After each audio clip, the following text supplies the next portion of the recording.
सामाजिकरण की प्रक्रिया में कितने चरण होते हैं? सामाजिकरण की प्रक्रिया में 3 चरण होते हैं। समाज के नियमों को सीखना, समाज के नियमों के अनुरूप व्यवहार करना, सामाजिक अभिवृत्तियों का विकास करना। दूसरा प्रश्न है अपना, शिशु के मस्तिष्क का वजन कितना होता है? शिशु के मस्तिष्क का वजन 350 ग्राम होता है। स्वस्थ मनुष्य के मस्तिष्क का वजन कितना होता है? स्वस्थ मनुष्य के मस्तिष्क का वजन 1400 ग्राम होता है। 6 माह में बालक का वजन लगभग कितना हो जाता है? 6 माह में बालक का वजन जन्म के समय के वजन का 2 गुना हो जाता है। 5वां प्रश्न, 1 वर्ष में बालक का वजन कितना हो जाता है? 1 वर्ष में बालक का वजन जन्म के समय के वजन का 3 गुना हो जाता है। जैसे कि अगर बालक के जन्म के समय बालक में वजन 3 किलो था और 1 वर्ष के बाद उस बालक में 9 किलो हो जाएगा। छठा प्रश्न, जन्म के समय किसकी लंबाई अधिक होती है? जन्म के समय लड़कों की लंबाई लड़कियों की लंबाई की तुलना में अधिक होती है। 7वां प्रश्न, जन्म के समय बालक एवं बालिका की लंबाई लगभग कितनी होती है? बालक की लंबाई लगभग 20 इंच तथा बालिका की लंबाई लगभग 19.5 इंच। 8वां प्रश्न, मानव के स्थायी दांत कितने होते हैं? दूध के दांत। मानव के अस्थायी दांत कितने होते हैं? 20 होते हैं जो दूध के होते हैं, दूध के दांत। 9वां प्रश्न है, मानव के स्थायी दांत कितने होते हैं? मानव के स्थायी दांत 12 होते हैं। किशोर अवस्था में कितने दांत होते हैं? किशोर अवस्था में 4 दांत आते हैं। इन्हें अकल की ढाढ़ भी कहते हैं। जैसे कि प्रश्न आपसे पूछ ले कि अकल की ढाढ़ किसे कहते हैं, तो किशोर अवस्था में जो किशोर के दांत होते हैं, 4 दांत आते हैं, उन्हें अकल की ढाढ़ कहते हैं। 11वां प्रश्न, बुद्धि का संज्ञानात्मक सिद्धांत किसने दिया? बुद्धि का संज्ञानात्मक सिद्धांत जीन पियाजे ने दिया। बुद्धि का सामयिकात्मक विकास का सिद्धांत किसने दिया? गोलमैन ने दिया। बुद्धि का संरचना सिद्धांत किसने दिया? आइजैक ने दिया। किशोर की सबसे नाजुक एवं संवेदनशील समस्या क्या होती है? किशोर की सबसे नाजुक एवं संवेदनशील समस्या क्या होती है? यौन संबंधी समस्या। 15वां प्रश्न, मानव विकास की किस अवस्था के बाद व्यक्ति परिपक्व हो जाता है? किशोरावस्था के बाद मानव विकास की अवस्था किशोरावस्था के बाद व्यक्ति परिपक्व हो जाता है। 16वां प्रश्न, शिक्षण की विभिन्न विधियों के प्रयोग के लिए कौन सी अवस्था सर्वाधिक उपयुक्त है? शिक्षण की विभिन्न विधियों के प्रयोग के लिए कौन सी अवस्था सर्वाधिक उपयुक्त है? बाल्यावस्था। 17वां प्रश्न, मैं कौन हूँ, मैं क्या हूँ आदि जैसी प्रबल भावनाएं बालक के विकास की किस अवस्था की सूचक होती है? इसका आंसर है किशोरावस्था। 18वां प्रश्न, विकास कभी न समाप्त होने वाली प्रक्रिया है, ये विचार किस सिद्धांत से संबंधित है? निरंतरता का सिद्धांत। विकास कभी न समाप्त होने वाली प्रक्रिया है, ये विचार किस सिद्धांत से संबंधित है? निरंतरता का सिद्धांत। 19वां प्रश्न, शिक्षा मनोविज्ञान एक विज्ञान है मानव व्यवहार का। I2, शिक्षा मनोविज्ञान क्या है? एक विज्ञान है मानव व्यवहार का। I2। 20, क्वेश्चन 20, विकास प्राणी में प्रगतिशील परिवर्तन है। विकास प्राणी में प्रगतिशील परिवर्तन है जो निश्चित लक्ष्यों की ओर निरंतर निर्देशित होता रहता है। ये कथन किसका है? इसका आंसर है ड्रेवर का। 21वां प्रश्न, शरीर में सबसे लंबी हड्डी का नाम क्या है? फीमर, जो जांग में होती है। आंसर इसका है फीमर, जो जांग में होती है। क्वेश्चन नंबर 22, शरीर में सबसे छोटी हड्डी का नाम क्या है? इसका आंसर है स्टेपीज, जो कान में होती है। आपसे ये भी प्रश्न पूछा जाए कि कान में कौन सी हड्डी होती है, या फिर ऐसे पूछ ले कि स्टेपिज हड्डी शरीर के किस भाग में होती है, तो इसका आंसर आएगा कान। क्वेश्चन नंबर 23, शरीर में सबसे मजबूत हड्डी का नाम क्या है, तो इसका आंसर है मेडिवल, जो जबड़े में होती है। नेक्स्ट क्वेश्चन 24, जन्म के समय नवजात शिशु की त्वचा का रंग कैसा होता है। जन्म के समय नवजात शिशु की त्वचा का रंग हल्का गुलाबी होता है। नोट, 15 दिन के बाद त्वचा स्थायी रंग को प्राप्त कर लेती है। नवजात शिशु कितने घंटे सोता है। 18 से 20 घंटे, किंतु वह हर 2 घंटे में जागकर अपनी मांसपेशियों को घुमाता है। 26वां क्वेश्चन, बालक का विकास 6 वर्ष तक लगभग कितने प्रतिशत हो जाता है। बालक का विकास 6 वर्ष तक लगभग कितने प्रतिशत हो जाता है। 90%। 27वां प्रश्न, बालक का विकास 10 वर्ष तक लगभग कितने प्रतिशत हो जाता है, तो इसका आंसर है 95%। बाल्यावस्था में बालक की हड्डियां कितनी होती है। बाल्यावस्था, आंसर है बाल्यावस्था में बालक की हड्डियों की संख्या 270 से 350 तक हो जाती है बाल्यावस्था में बालक। 29वां प्रश्न, निःशुल्क एवं बाल शिक्षा का अधिकार एवं अधिनियम 2009 का विस्तार किस राज्य में नहीं हुआ। पहले जम्मू कश्मीर में, और उसके बाद अभी जम्मू कश्मीर में लागू किया गया, क्योंकि वहाँ 370 धारा लगी हुई थी। अगला प्रश्न है 30, शिक्षा का अधिकार 2009 के तहत निजी विद्यालय को कितने प्रतिशत सीट आरक्षित रखना अनिवार्य होगा 25%। 31वां प्रश्न, बालकों का भाषाई विकास का क्रम क्या है। बालकों के भाषाई विकास का क्रम है रोना, रुदन, क्रदन, बबलाना, हाव भाव। और 32वां प्रश्न, बालक सबसे पहले क्या बोलता है। आंसर व्यंजन, सबसे पहले माँ शब्द बोलता है। बालक सबसे पहले महा शब्द बोलता है, तो वह किसकी श्रेणी में आता है, व्यंजन में। अगला प्रश्न है 33वां, बालक सबसे पहले किसकी भाषा को पहचानता है। बालक सबसे पहले अपनी माँ की भाषा को पहचानता है, इसे ही मातृभाषा कहते हैं। बालक किस उम्र में वाक्यों द्वारा अपनी बात को कह पाता है। बालक किस उम्र में वाक्यों द्वारा अपनी बात को कह पाता है। 5 वर्ष की उम्र में बालक वाक्यों द्वारा अपनी बात को कह पाता है। 35वां प्रश्न, बच्चे को सबसे पहले भाषा का ज्ञान कहाँ से होता है। बच्चे को सबसे पहले भाषा का ज्ञान कहाँ से होता है, अपने परिवार से। आंसर है इसका 36वां। 36वां प्रश्न, 6ठी कक्षा में पढ़ने वाले बालक का शब्द भंडार लगभग कितना होता है, तो इसका आंसर है 50,000 शब्द तक। अगला प्रश्न है 37वां, 10वीं कक्षा में पढ़ने वाले बालक का शब्द भंडार लगभग कितना होता है। 10वीं कक्षा में पढ़ने वाले बालक का शब्द भंडार 80,000 शब्दों तक होता है, और 6ठी कक्षा में पढ़ने वाले बालक का शब्द भंडार लगभग 50,000 शब्दों तक होता है। अगला प्रश्न है 38वां, लड़का एवं लड़कियों में से किसका शब्द भंडार अधिक होता है, तो आंसर लड़कियों का शब्द भंडार अधिक होता है। 39 प्रश्न, भाषा को सीखने के साधन कौन कौन से हैं। भाषा को सीखने के साधन निम्न है, अनुकरण द्वारा, दोहरा कर, खेल विधि द्वारा, कहानी सुनकर, वार्तालाप द्वारा, प्रश्नोत्तरी विधि द्वारा। भाषा को सीखने के साधन कौन से हैं। भाषा को सीखने के साधन 5 है, सामान्य 5 है, अनुकरण द्वारा, दोहरा कर, खेल विधि द्वारा, कहानी सुनकर, वार्तालाप द्वारा, प्रश्नोत्तरी विधि द्वारा। अगला प्रश्न है 40वां, लड़कियां संकेतों द्वारा बात करना किस उम्र तक सीख जाती है। 6 वर्ष, इसका आंसर है 6 वर्ष की उम्र तक। 41वां क्वेश्चन, भाषा के विकास को प्रभावित करने वाले कारक कौन कौन से हैं। भाषा के विकास को प्रभावित करने वाले कारक निम्न है, लिंग, बुद्धि, स्वास्थ्य, जनसंचार का माध्यम, समूह का प्रभाव, सामाजिक आर्थिक स्थिति, पारिवारिक संबंध, विद्यालय, आस पड़ोस के वातावरण का प्रभाव।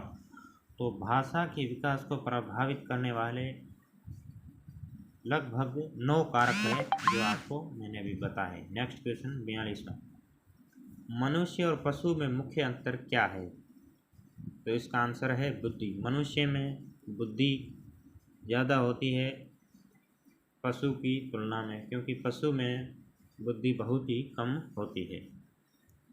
पहला प्रश्न 43वां, बुद्धि को सबसे पहले परिभाषित किसने किया था? बुद्धि को सबसे पहले परिभाषित यूनान के दार्शनिकों ने किया था। जैसे कि ऐसा प्रश्न पूछ लिया जाए, आपसे पूछ भी ले कि बुद्धि को सबसे पहले किसने परिभाषित किया था, तो यूनान के दार्शनिकों ने सबसे पहले परिभाषित किया था। अगला प्रश्न है 44वां, आधुनिक काल में बुद्धि को सबसे पहले किसने समझाया? आधुनिक काल में बुद्धि को सबसे पहले किसने समझाया? इसका आंसर है अल्फ्रेड बिने 1904 में बताया। मानसिक आयु के माध्यम से बुद्धि को परिभाषित किसने किया? इसका आंसर है अल्फ्रेड बिने ने। मानसिक आयु के माध्यम से बुद्धि को परिभाषित किसने किया? अल्फ्रेड बिने ने किया। इन्होंने बताया कि बुद्धि के दो प्रकार बुद्धि दो प्रकार की होती है, मानसिक आयु बुद्धि और वास्तविक आयु बुद्धि। अल्फ्रेड बिने किस देश के निवासी थे? अल्फ्रेड बिने किस देश के निवासी थे? अल्फ्रेड बिने फ्रांस के निवासी थे। 47वां प्रश्न, अल्फ्रेड बिने किस विषय के प्रोफेसर थे? तो इसका आंसर है मनोविज्ञान के।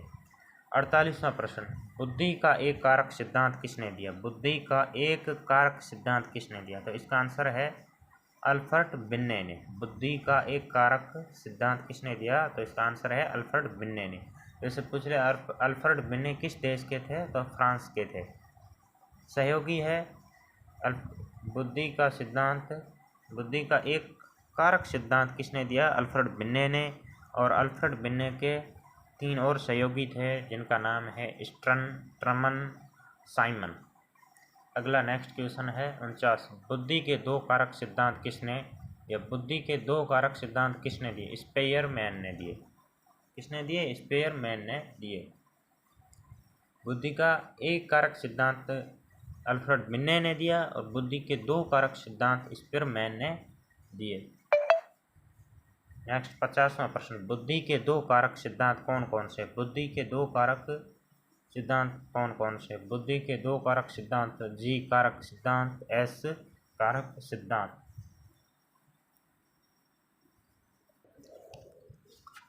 अगला प्रश्न है, गणित का सीखा हुआ ज्ञान भौतिक विज्ञान सीखने में सहायक होता है, ये कौन अधिगम स्थानांतरण है? तो इसका आंसर है धनात्मक स्थानांतरण। गणित का सीखा हुआ ज्ञान भौतिक विज्ञान सीखने में सहायक होता है, ये कौन अधिगम स्थानांतरण है? ये कौन सा अधिगम स्थानांतरण है? धनात्मक स्थानांतरण। अगला प्रश्न है 52, शैक्षिक समस्याओं का सर्वोत्तम समाधान हो सकता है समूह परिचर्चा। इसका आंसर है समूह परिचर्चा द्वारा।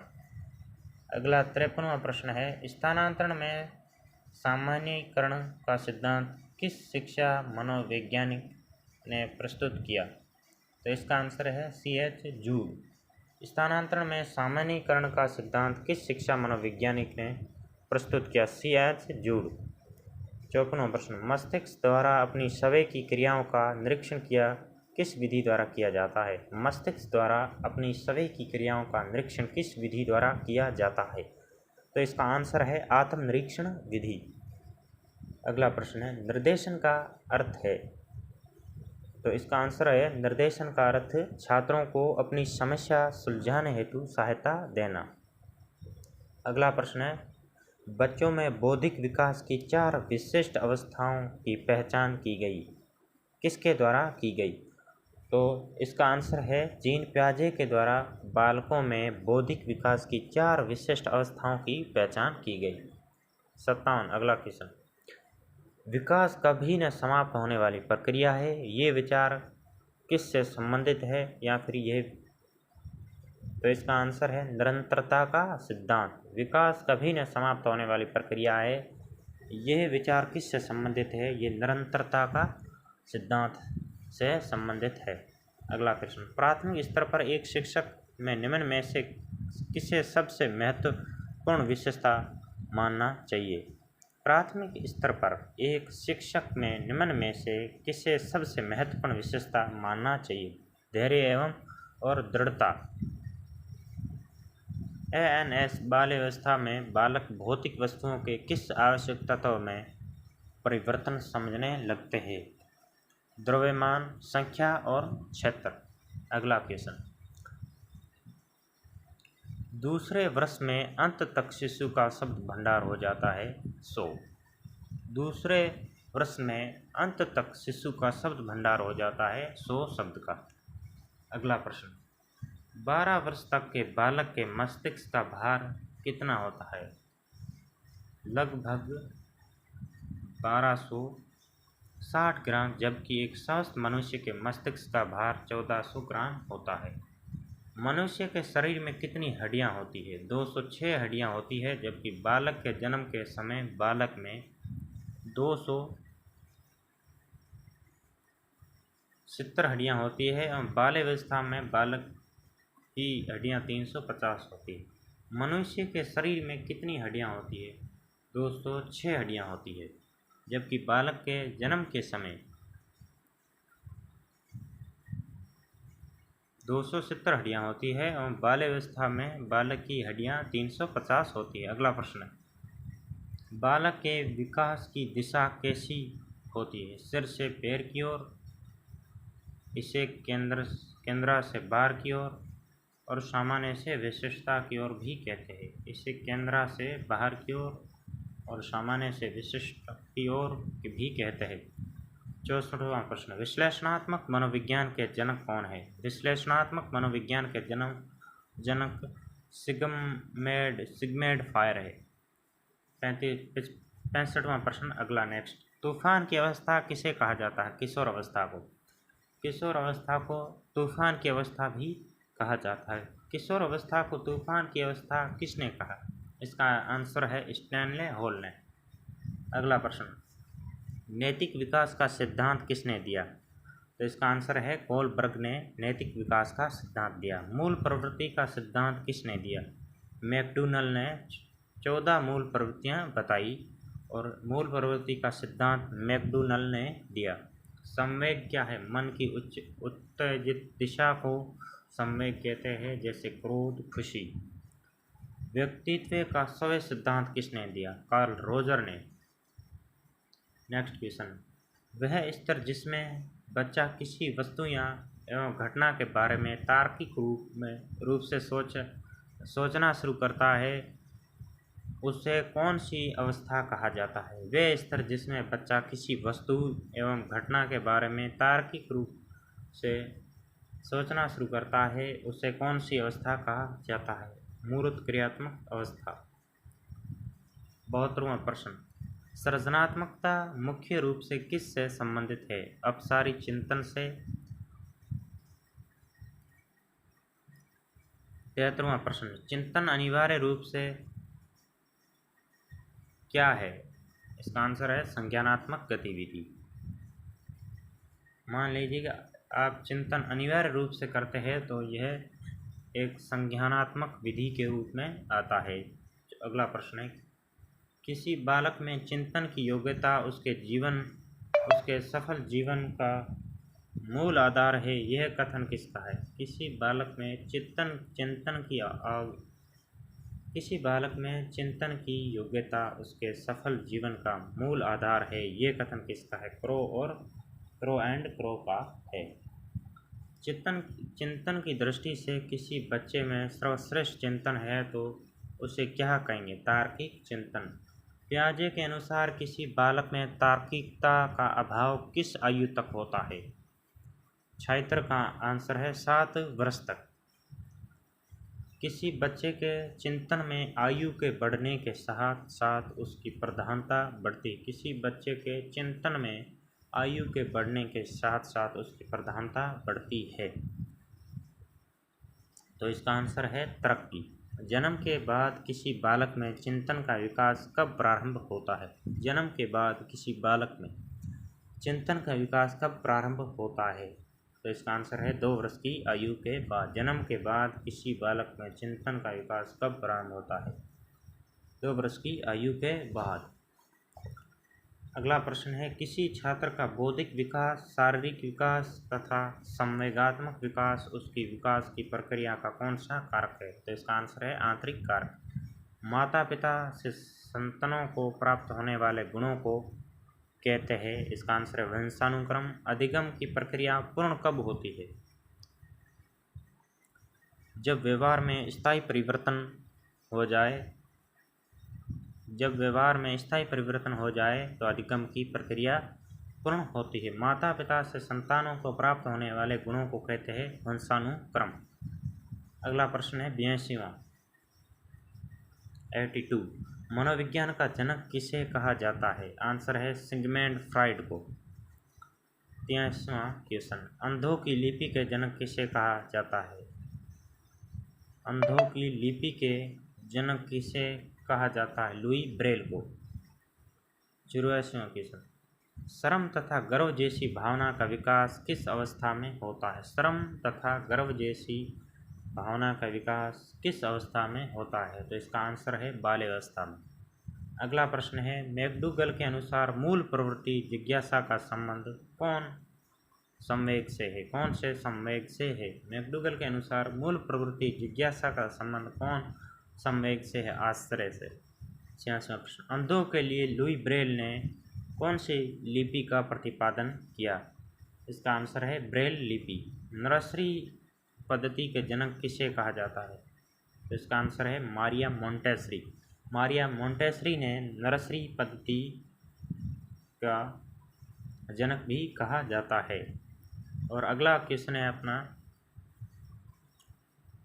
एलकेजी एवं यूकेजी पद्धति के जनक है फॉर्बल। ये आपसे पूछ लिया जाए कि एलकेजी या यूकेजी पद्धति के जनक कौन है? तो इसका आंसर है फॉर्बल। अगला प्रश्न है, जीन पियाजे कहाँ के मनोवैज्ञानिक थे? जीन पियाजे कहाँ के मनोवैज्ञानिक थे? इसका आंसर है स्विट्जरलैंड के। जीन पियाजे स्विट्जरलैंड के मनोवैज्ञानिक थे। जीन पियाजे किस विचारधारा के समर्थक थे? तो इसका आंसर है संज्ञानात्मक विचारधारा के समर्थक थे जीन पियाजे। अगला क्वेश्चन है 9, बुद्धि का समूह कारक सिद्धांत किसने दिया? इसका आंसर है थर्टन ने। इसके अनुसार बुद्धि के 7 कारक दिए थर्टन ने। 91 अगला क्वेश्चन, बुद्धि का बहुकारक सिद्धांत किसने दिया? बुद्धि का बहुकारक सिद्धांत किसने दिया? तो इसका आंसर है थॉर्नडाइक ने। अगला क्वेश्चन, बुद्धि का बहुबुद्धि सिद्धांत किसने दिया? तो इसका आंसर है गार्डनर ने। अगला क्वेश्चन, बुद्धि का तरल व ठोस सिद्धांत किसने दिया? तो इसका आंसर है आरबी केटल ने। अगला क्वेश्चन 94, बुद्धि का प्रतिदर्श नमूना सैंपल सिद्धांत किसने दिया? तो इसका आंसर है थॉमसन ने। सीमा हर पाठ को बहुत जल्दी सीख लेती है। सीमा हर पाठ को बहुत जल्दी सीख लेती। सीमा हर पाठ को बहुत जल्दी सीख लेती है, जबकि लीना उसे सीखने में ज़्यादा समय लेती है। ये विकास के किस सिद्धांत को दर्शाता है? तो इसका आंसर है व्यक्तिक सिद्धांत। सीमा हर पाठ को बहुत जल्दी सीख लेती है, जबकि लीना उसे सीखने में ज़्यादा समय लेती है। ये विकास के किस सिद्धांत को दर्शाता है? तो ये विकास के व्यक्तिक सिद्धांत को दर्शाता है। नेक्स्ट क्वेश्चन, निम्नलिखित में से किसके अतिरिक्त सभी वातावरणीय कारक विकास को आकार देते हैं? शारीरिक गठन। तो शारीरिक गठन के अतिरिक्त सभी वातावरणीय कारक विकास को आकार देते हैं। नेक्स्ट क्वेश्चन, एक अच्छी पाठ्य पुस्तक बचाती है लैंगिक पूर्वाग्रह। इसका आंसर है लैंगिक पूर्वाग्रह। अगला क्वेश्चन, पियाजे के अनुसार संज्ञानात्मक विकास के किस चरण पर बच्चा वस्तु स्थायित्व को प्रदर्शित करता है? इसका आंसर है पूर्व सक्रियात्मक चरण।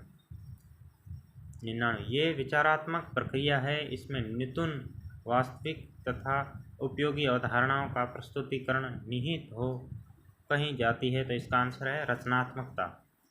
माता पिता से वंशजों में स्थानांतरित होने वाले लक्षणों को कहा जाता है आनुवांशिक। माता पिता से वंशजों में स्थानांतरित होने वाले लक्षणों को कहा जाता है वंशानुक्रम। देखिए प्यारे दोस्तों, हमारे क्वेश्चन आपको हमने 100 क्वेश्चन पढ़ाए हैं। इससे आपको समझने में, पढ़ने में बहुत ही मदद मिली होगी। साथ ही आपको अगर अच्छा वीडियो लगा है तो हमारे वीडियो को लाइक एवं शेयर एवं सब्सक्राइब करें। धन्यवाद। जय हिंद, जय भारत।